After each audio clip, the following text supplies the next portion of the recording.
Last year I did a review video for the LG Optimus F6. Time makes everything irrelevant. Out with this one and in with this one. ZTE ZMax. This behemoth is what they refer to in the smartphone world as a phablet. It is a phone that has a lot of tablet qualities, and obviously one of them is how big and wide it is. Looking at this phone as opposed to looking at this phone, it had a long battery life, had a 720p display, had a dual-core processor, and it cost less than $200. Now we trade in a phone that's only about maybe 4 inches or 4 or 5 inches for a phone that's upwards of 7 inches. 5.7 inch diagonally laid out screen. Its screen is a 720p, 16.7 million color combination.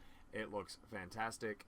I don't have it set all the way to max brightness because that'd just be insane. It's a 7-ounce phone, 6.5 inches long, 3.5 inches wide, and about half an inch thick. Very hefty, but it's also very well designed. So I can actually do this and not break it. I can do this and not break it.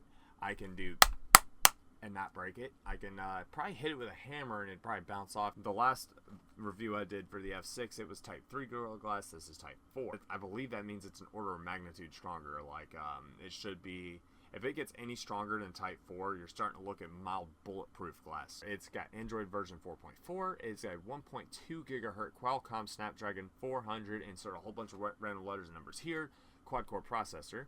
It has a 16 gigabyte internal raw storage, which means you only get about 11 gigs after you take away the operating system and all that kind of good stuff. So its RAM is at 2 gigs, its internal capacity is at 11 gigs, and it can hold memory sticks of upwards to 32 to 64 gigs. But the drawback to the phone is you actually have to take the included tool to open up the SIM card port or the micro SD port. Around the phone, we've got obviously the ports. We've got all the buttons that you're going to have. The standard rocker switch would be right here.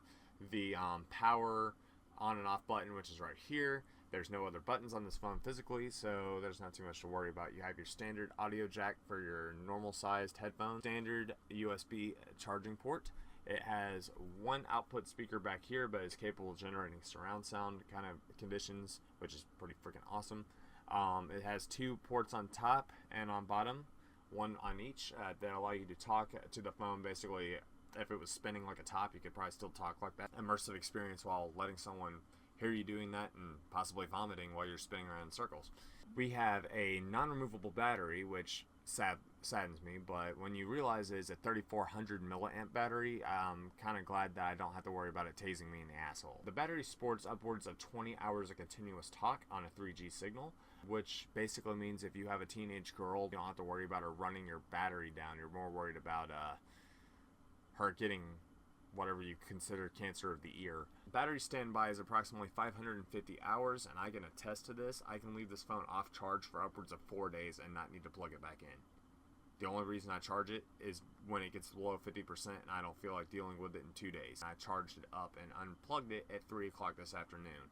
I'm still at more than 90% using GPS all day. The standby time upwards of 23 days. It has all the GSM CDMA capabilities, all that kind of good stuff. Its signal is freaking crazy where you can get signal with this phone. I don't have to have an active signal because it lets you use Wi-Fi calling. I was praying for a phone that would let me do that, and I remember a while back when I was with TextNow, I was trying to use Wi-Fi. That didn't work. They finally got that stuff right using phones like these, which allow you to use E911, which basically means if you call for help, everybody and their mother is showing up, and they're going to have laser point accuracy on the entire Wi-Fi range of the place you're in. So if you're at home using your phone on Wi-Fi, you can be zeroed into your room when you're whacking your Miracast technology. It allows you to stream stuff from your phone to other sources inside of your home or other destinations. So you could actually stream to your TV using your phone, which is basically what Chromecast does.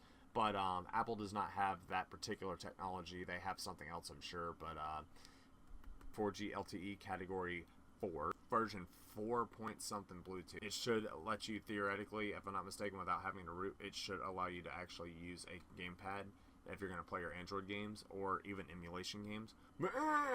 Alright guys, so this is what the phone looks like when you're actually using it. As you can see, it's very, very fast. It's very effective. You get the standard widgets. You get the standard all that kind of good jolly stuff. You get to see your clock.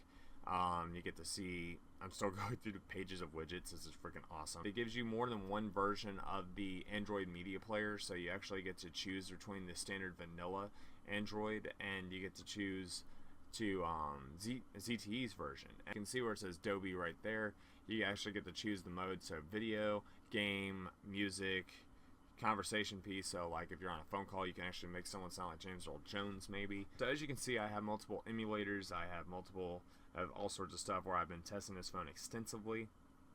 I'll tell you right now, it is a very mean, very mean Flappy Bird player. And since we're currently looking at that, we can possibly just show you guys how fast the thing plays. So yeah. Oh, anybody from my time period would know exactly what we're looking at. Yeah, there you go. So as you can see, everything is nice and responsive. You get to load up your memory cards, all that kind of good stuff. And keep in mind, I am using a PlayStation 1 emulator, and it's running as if it was a PlayStation 1, which is fantastic. Hell no, I don't want to delete. Run the last game. I was playing Castlevania. Yeah, let's run some Castlevania. Yeah, Castlevania. So, yeah, the game definitely runs emulation well. Now, keep in mind, as I said, emulation will burn your battery life, but to put it to you this way, I was sitting here like this for 6 hours at a Waffle House talking to a friend of mine, and we were just shooting the shit about Castlevania and all the kind of stuff, and this phone did not die after 6 hours of continuous use of an emulator. Yeah, that tells you plenty about how strong this phone's battery is, and to push the graphics power that it needs to run games on emulation, and how fast it actually is when it comes to running emulation, that is absolutely astounding. So yeah, guys, as I mentioned before, this phone is a definite good choice if you're looking for a mid-range phone. Last time I mentioned a phone, it was the F6, and I said it was a great phone. And while it is still a good phone, you can get it for about 50-60 bucks now. But this phone, if you get it on sale, you can get it for 100. And absolutely fantastic for the price. So anyway, guys, while I'm over here playing Castlevania, and it really does look rather laggy on camera now that I'm looking up. But anyway, guys, that's going to cover it. So be sure to like this video, dislike it if you didn't like it, share the video, let other people know, disable ad block because it helps me out. And yeah, so I'll see you guys in the next video. So yeah, have a good one.